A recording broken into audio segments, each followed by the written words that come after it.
नमस्कार दोस्तों, stock market strategy में फिर से एक बार आपको बहुत बहुत स्वागत है।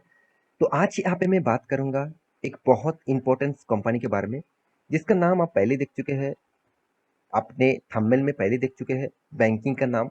तो आज मैं उसी बैंकिंग के बारे में बात करूंगा, क्योंकि बैंकिंग का जब मैं कोई भी वीडियोस बनाता हूँ तो सबसे ज़्यादा एक्साइटेड मैं खुद हो जाता हूँ, क्योंकि बैंकिंग का कुछ इंफॉर्मेशन मैं हमेशा आपको दिखाता हूँ। और उस इंफॉर्मेशन में बैंकिंग का जो अभी फिलहाल का जो हालत है, बैंकिंग का जो फिलहाल का जो हालत है, फिलहाल का जो बैंकिंग का जो सिनेरियो है, वो आपके सामने क्लियर मैं हमेशा करता हूँ। तो उस क्लियर मतलब क्लारिफिकेशन से आपको पता चल जाता है कि बैंकिंग में क्या होने वाला है और फ्यूचर में बैंक कैसे चलने वाला है। तो आज मैं बात करूंगा एक प्राइवेट बैंक के बारे में। तो इस वीडियो को शुरू करने से पहले मैं रिक्वेस्ट करूंगा, चैनल को सब्सक्राइब नहीं किया तो जरूर सब्सक्राइब कर लेना। और उसका लिंक आपको नीचे मिलेगा, बटन आपको नीचे दिखेगा, जाकर प्लीज हिट करना। और सब्सक्राइब करने के बाद बेल आइकन को भी हिट कर लेना, क्योंकि बेल आइकन का आप हिट नहीं करेंगे तो आपको नोटिफिकेशन नहीं मिलेगा। तो ऑल के ऊपर भी क्लिक कर लेना और टेलीग्राम को भी ज्वाइन कर लेना, क्योंकि आपको इंटरडे लेवल में काम करना है। तो आप टेलीग्राम को भी ज्वाइन कर लेना। तो चलो देख लेते हैं आज के इस स्टॉक के बारे में। तो कंपनी कौन सा है? तो कंपनी का नाम है बंधन बैंक। देखिए, बंधन बैंक आप सोचेंगे तो ये एक प्राइवेट बैंक है। सचमुच आपके बात सही है, मगर ये एक मतलब एक छोटा माइक्रो बैंक भी था। उसके बाद आज बैंक बड़ा हो चुके हैं। तो एक मतलब गांव-गांव तक कंपनी का बिजनेस है और वो छोटा-मोटा लोन भी प्रोवाइड करते हैं। जो गांव-गांव को जो मतलब बिजनेस करने के लिए वो लोन कंपनी प्रोवाइड करते हैं। तो एक माइक्रो फाइनेंस कंपनी भी आप बोल सकते हैं, पहले था, अभी भी है। और कंपनी का बैंकिंग के ऊपर भी बहुत तगड़ा एक इम्पैक्ट लेके आया मार्केट में, और मार्केट में एक अच्छी तरीके से बिजनेस को एस्टेब्लिश किया। तो कंपनी का टोटल बैंकिंग का जो मतलब देखा जाए तो 2.69 करोड़ का टोटल इसका कस्टमर है। एंड टोटली कस्टमर अभी भी रनिंग है, कंपनी बता रहा है। तो कंपनी का बैंकिंग आउटलेट कितना है? अराउंड अराउंड 5640 आउटलेट्स है। और वो भी कितना? 36 स्टेट में है। तो 36 स्टेट में कंपनी का टोटल 5640 आउटलेट है। और यहाँ पे देख सकते हैं जो कंपनी का वाइस मतलब जो अभी कंपनी का टोटल एटीएम्स है, 429 एटीएम्स है कंपनी का। और कंपनी का सीएसआर प्रोग्राम प्रोग्राम है, बेनिफिशरीज प्रोग्राम्स है 36 प्लस लैक्स। तो कंपनी के कुछ खासियत यहाँ पे मैं आपको दिखाया हूँ। मतलब खासियत मतलब कंपनी ने क्या किया और किस तरीके से परफॉर्मेंस कर मतलब कर रहा है, उसके बारे में एक जानकारी मैं आपको दिया हुआ हूँ। अभी जो पॉइंट्स मैं आपको दिखाने वाला हूँ, तो यहाँ पे कंपनी देखिए, सेविंग अकाउंट्स के ऊपर भी काम करते हैं, होम लोन्स, गोल्ड लोन्स के ऊपर भी कंपनी काम करते हैं। देखिए, गोल्ड लोन्स के मामले में देखा जाए तो कंपनी बहुत उतना मतलब पॉजिटिवली काम नहीं कर पाते, क्योंकि गोल्ड लोन्स बहुत सारे फाइनेंस कंपनी है जो गोल्ड लोन्स के ऊपर बहुत ज़्यादा मतलब इंटरेस्ट कम लेकर मार्केट में गोल्ड लोन देते हैं। तो ये एक पॉइंट्स उसको नेगेटिवली यहाँ पे आया। स्मॉल एंटरप्राइजेस लोन भी अब कंपनी देते हैं। यही देखिए, स्मॉल एंटरप्राइजेस लोन मतलब गांव-गांव तक कंपनी लोन देते हैं। तो इसी से कंपनी का सबसे ज्यादा फायदा होता है, क्योंकि गांव-गांव के लोन देखिए, दो तरीके की चीज आप सोच लेना। जो गांव में लोन लेते हैं, जो मतलब कोई भी पर्सनल लोन लेते हैं, तो वो लोग क्या करते हैं, हमेशा वो लोन को चुकता करते हैं। मगर जब कॉर्पोरेट लोन लेते हैं तो वो ज्यादा से ज्यादा लोन चुकता बहुत सारे कंपनीज नहीं कर पाते, तो यही कंपनी को बर्बाद कर देते हैं। आज जितने सारे बैंक्स बर्बाद हुए ना, वो कॉर्पोरेट के लिए ही हुआ। कोई भी पर्सनल लोन लेकर, कोई भी गांव के लोग, कोई भी शहर के लोग अगर लोन लिया है पर्सनली लोन, वो वो लोन हमेशा कोशिश करते हैं मिटाने के लिए। 95% लोग उस लोन को मिटाएंगे। मगर कॉर्पोरेट लोन होगा तो ज़्यादा से ज़्यादा देखेंगे तो 80 to 75% लोन मिटा पाएंगे। बाकी 25% लोन नहीं मिटा पाते हैं। तो यही कंपनी के लिए एक बहुत बड़ा मतलब इशू बन जाता है। तो कंपनी ने क्या अनाउंसमेंट किया, जिसके कारण आज मैं आपके सामने इस तरीके से न्यूज को लेके आया। तो कंपनी का जो अनाउंसमेंट है, बहुत बड़ा अनाउंसमेंट कंपनी कर चुके हैं। आप देख सकते हैं यहाँ पे दिग्गज वेबसाइट माइंड के ऊपर जाएंगे तो आपको पता चलेगा। देखिए, बंधन बैंक हाइक्स इंटरेस्ट रेट। देखिए, बहुत सारे बैंक ने तो इंटरेस्ट रेट बढ़ा चुके थे, और सारे के सारे वीडियोस में आपको बना के दिया कौन सा बैंक इंटरेस्ट रेट बढ़ाया है। तो मेरे हिसाब से सबसे आईडीएफसी बैंक ने इंटरेस्ट रेट ज़्यादा बढ़ाया है, तो यहाँ पे देखना है। और हाँ, और साथ उज्जीवन स्मॉल फाइनेंस बैंक, ये तो बहुत तगड़ा मतलब इंटरेस्ट रेट बढ़ा चुके हैं, एफडी में भी है और सेविंग्स में भी है। तो सेम टू सेम बंधन बैंक ने भी मतलब यहाँ पे इंटरेस्ट रेट बढ़ाने का अनाउंसमेंट कर चुके हैं। The private sector leader Bandhan bank, आप देख सकते हैं Bandhan bank raise its saving account interest rate, मतलब सेविंग अकाउंट का जो इंटरेस्ट रेट है वो यहाँ पे मतलब बढ़ाने का अनाउंसमेंट कर चुके हैं। The new rates are effect as August 8 से कंपनी स्टार्ट कर चुके हैं, और according to the bank official website में यहाँ पे देखने को मिला।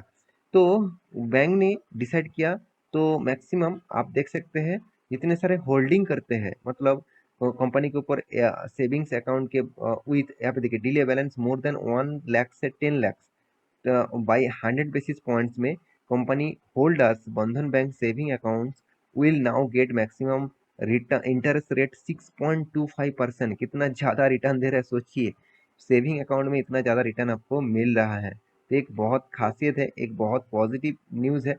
और यहाँ पे देखिए बैंक सेविंग अकाउंट रेट जो है वो भी आप देखेंगे, तो यहाँ पे देख सकते हैं continuously offer 3% interest rate. Obviously saving account में 3% इंटरेस्ट रेट है, वो एक्चुअली एफडी का है। तो यहाँ पे 3% से कंपनी आप देख सकते हैं 5% से 6% तक यहाँ पे इंक्रीज किया है। और 1 से 10 लाख रुपये के अगर आपने इन्वेस्ट करके रखे हैं तो उस प्राइस में आपको 5 से 6% तक इंटरेस्ट मिलेगा। तो बैंक ने तो फायदा दे दिया आपको, क्या बैंक को फायदा हो रहा है, क्या बैंक ठीक ठाक चल रहा है, वो भी तो आपको देखना चाहिए ना। तो चलो मैं वो भी आपको दिखा देता हूँ। तो यहाँ पे बैंक का जो मेन पॉइंट्स मैं आपको हमेशा दिखाता रहता हूँ, जो पॉइंट्स आपको हमेशा देखना चाहिए वो है कंपनी का रेशियोज, मतलब किस तरीके से रेशियोज चला है। तो सबसे पहले रिटर्न ऑफ इक्विटी के बारे में बात करूँ तो मुझे रिटर्न ऑफ इक्विटी उतना खास नहीं लगा, क्योंकि एक साल में कंपनी का रिटर्न ऑफ इक्विटी बहुत बहुत लो वीक्स में आ चुके हैं, बहुत लो लेवल हो चुके हैं। और रिटर्न ऑफ एसेट के बारे में बात करूँ तो रिटर्न ऑफ एसेट भी उतना खास नहीं है, ये 0.1% हो चुके हैं, 0.1%। और नेट एनपीए मतलब जो सबसे इंपॉर्टेंट पॉइंट है, एनपीए मतलब नॉन परफॉर्मिंग एसेट। मैं बहुत बार आपको बोल चुका हूँ, बैंकिंग का दो तरीके चीज होते हैं, एक है लाइबिलिटी और दो है एसेट। सिर्फ बैंकिंग के नहीं, हर बिजनेस में दो ही मतलब पहलू होता है, एक लाइबिलिटी एक एसेट। तो लाइबिलिटी क्या होता है, बैंकिंग ने मान के चलिए सेविंग अकाउंट से, करंट अकाउंट से और साथ ही साथ एफडी से, इस तरीके से चीज से बैंकिंग ने क्या किया, लोन लिया। मतलब बैंकिंग ने पैसा लिया कस्टमर से, और किसको कितना परसेंटेज देना है वो तो आपने देख ही लिए हो। तो उस परसेंटेज को देने के लिए बैंक को क्या करना पड़ा, लोन लिया पड़ना। तो बैंक के लिए ये एक लाइबिलिटी है। और बैंक के एसेट कौन सा है, बैंक ने मान के चलिए दूसरों को लोन दिया, गोल्ड लोन दिया, होम लोन दिया, पर्सनल लोन दिया, कॉर्पोरेट लोन दिया, वो सारे के सारे लोन बैंक के लिए एसेट है। क्योंकि लोन बढ़ने के बाद कंपनी को हाथ में, बैंकिंग के हाथ में इंटरेस्ट आएगा, तो उसी से बैंक चलेगा। तो ये एक एसेट है। तभी देखना है मार्केट में कितना लोन लिया और कितना लोन उठा नहीं पाया, तो उसको बोला जाता है एनपीए। मतलब मार्केट में अभी भी कितना लोन पड़े हुए हैं जो मार्केट से उठा नहीं पाया। तो मैं ऑब्वियसली यहाँ पे जरूर कहूँगा, लोन ऑब्वियसली मुझे ज़्यादा लग रहा है 1.66%, क्योंकि प्राइवेट बैंक ज़्यादा से ज़्यादा बैंक देखेंगे तो करीबन 0.60% से भी नीचे देखने को मिलेगा, जैसे एचडीएफसी, कोटक, आईसीआईसीआई, इस तरीके से बैंकिंग को देखेंगे तो यहाँ पे थोड़ा सा मुझे ज़्यादा हाइक देखने को मिला। और एनआईएम भी बहुत ज़्यादा है। साथ ही साथ यहाँ पे देखिए एडवांस ग्रोथ भी यहाँ पे मतलब ज़्यादा देखने को मिला। पी रेशियो तो यहाँ पे कुछ दिया ही नहीं। Cost of liability, cost of liability मुझे बहुत ज़्यादा लग रहा है, क्योंकि 5.23 बहुत ज़्यादा है। अराउंड अराउंड 3% के आसपास होना चाहिए था। 3%, 3 से 4% के आसपास होता तो बहुत ज़्यादा होता। यहाँ पे देखिए पॉइंट का भी बहुत वैल्यूएशन है, पॉइंट के बाद भी फिगर का बहुत ज़्यादा वैल्यूएशन है। हाँ, एक चीज़ मुझे बहुत शानदार लगा, वो है CAR परसेंटेज, मतलब कैपिटल एडिक्वेसी रेशियो। मतलब आरबीआई गवर्नमेंट ने एक रूल्स अनाउंसमेंट किया कि इंडिया के जितने सारे बैंक्स हैं उसके हाथ में अराउंड अराउंड 9% से भी ज़्यादा CAR परसेंटेज होना चाहिए। तो 9% के ऊपर होना चाहिए। तो यहाँ पे 23% है, अच्छी बात है। मतलब बैंक के हाथ में कितना पैसा है, अगर बैंक में कुछ मतलब पैसे का जरूरत हो लोगों को पैसे देने के लिए, तो कितने हाथ में कैश कैपिटल उन्होंने रखे हुए हैं, वो चीज़ यहाँ पे देखना है। तो करीबन 23% का टोटल कैपिटल यहाँ पे रखे हुए हैं। तो ओवरऑल बात करूं बैंकिंग के बारे में, तो बैंकिंग कोई छोटा मोटा बैंक नहीं है, 44,000 करोड़ का बैंक है। और कंपनी का कर्जा भी है करीबन 6.5% के आसपास, इसका डेप्थ ऑफ इक्विटी है। तो कंपनी का प्रॉफिट ग्रोथ नेगेटिव में है, सेल्स ग्रोथ पॉजिटिव में है, और क्वार्टर बेसिस देखा जाए तो कंपनी कंटिन्यूअसली प्रॉफिट तो मेंटेन कर रहा है। बीच में 2021 में कंपनी लॉस किया था और बहुत बड़ा लॉस था, करीबन 3000 करोड़ का। इसीलिए साल भर की सॉरी यहाँ पे साल भर की बात करूँ तो कंपनी ने साल भर में कभी भी लॉस नहीं किया। सिर्फ 2021 में कंपनी ने प्रॉफिट कम हो गया था, क्योंकि उसके एक क्वार्टर में ही बहुत बड़ा लॉस हो गया था। और कंपनी रिटर्न के हिसाब से उतना खास रिटर्न नहीं दे रहा है। और कंपनी का सेल्स ग्रोथ देखिए पॉजिटिव में है, मगर प्रॉफिट ग्रोथ नेगेटिव में है। एक बहुत बड़ा वीक पॉइंट्स है। अगर प्रॉफिट ही नहीं, और मतलब मार्जिन, प्रॉफिट मार्जिन कम होता जाएंगे तो बैंक किस तरीके से सस्टेन कर पाएंगे। तो ये एक बहुत बड़ा फॉल है कोई भी कंपनी के लिए, कोई भी बैंकिंग के लिए। और अभी आपको देखना है कंपनी के टोटल एसेट के बारे में बात करूं तो टोटल कंपनी का जो रिजर्व है वो बढ़ते जा रहा है। साथ ही साथ कंपनी का कर्जा भी जबरदस्त बढ़ते जा रहा है। तो यहाँ पे कंपनी का फिक्स एसेट जो है, वो फिक्स एसेट के बारे में बात करूँ तो फिक्स एसेट भी ग्रोथ होता जा रहा है। तो फिक्स एसेट भी ग्रोथ होना अच्छी बात है, क्योंकि कंपनी के एसेट जितना बढ़ेगा उतना ही कंपनी के लिए खासियत होगा। और साथ ही साथ आप देखेंगे तो कंपनी का कैश फ्लो, हाथ में कैश फ्लो देखिए नेगेटिव दिखा रहा है। तो कंपनी का बीच बीच में नेगेटिव हो रहा है, तो ये एक कंपनी के लिए वीक पॉइंट्स है, क्योंकि कंटिन्यूअसली हाथ में पैसा नहीं आ रहा है। कंपनी बिजनेस तो कर रहा है, लोगों को उधारी तो दे रहा है, तो हाथ में पैसा टाइम टू टाइम नहीं आ रहा है। तो ये एक कंपनी के लिए बहुत बड़ा नेगेटिव पॉइंट्स है। कैश फ्लो बहुत चीज सिखाता है, कैश फ्लो में बहुत कुछ चीज आपको जानने को मौका मिलता है।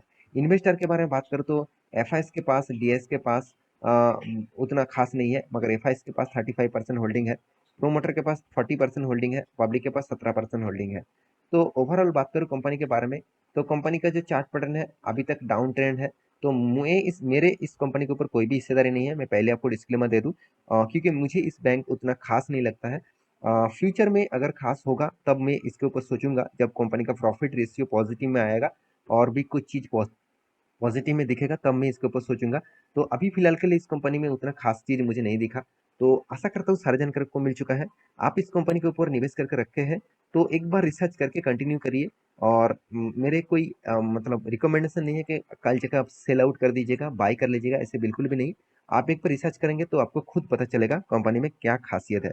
तो आशा करता हूँ सारा जानकारी आपको मिल चुका है। मेरे वीडियो कैसे लगा जरूर कमेंट करना, और इसी तरीके से वीडियो पाने के लिए चैनल को सब्सक्राइब भी करना। मिलते हैं नेक्स्ट टॉक लेके, तब तक के लिए अच्छे से रहिए, अपने ख्याल रखिए, बाय बाय।